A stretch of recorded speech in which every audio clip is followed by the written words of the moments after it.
পরিবেশ বাঁচাতে প্রশাসন থেকে শুরু করে বিভিন্ন ক্লাব, স্বেচ্ছাসেবী সংস্থার তরফে হামেশাই দেখা যায় সচেতনতামূলক প্রচার চালাতে বা গাছের চারা বিলি করতে। কিন্তু বিয়েবাড়ির বৌভাতেও পরিবেশ রক্ষার বার্তা, সঙ্গে সঙ্গে বৌভাতে আসা অতিথিদের হাতে চারা গাছ তুলে দিলেন। তাই সাক্ষী থাকলেন হরিশ্চন্দ্রপুরের তুলসীহাটা গ্রামের বাসিন্দারা। বুধবার রাতে ছিল তুলসীহাটা গ্রামে সুদীপ্ত দাস ও পায়েল দাসের বৌভাতের আয়োজন। আর সেখানে সবুজকে রক্ষা করার উদ্দেশ্যে যে আয়োজন তা ছিল চোখে পড়ার মতন। নবদম্পতি এদিন আমন্ত্রিত সকল অতিথিদের হাতে উপহার হিসেবে চারা গাছ তুলে দেন।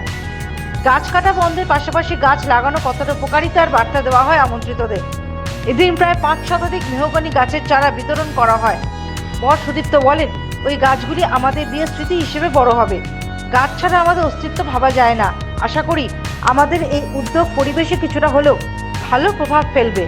এক আমন্ত্রিত অতিথি শিক্ষক মিজানুর হক বলেন, নেমন্তন্ন খেতে গিয়ে উপহার দিতে হয় শুনেছি, কিন্তু এমন অভিনব উপহার যে ফিরে পাওয়া যায় তা জানা ছিল না।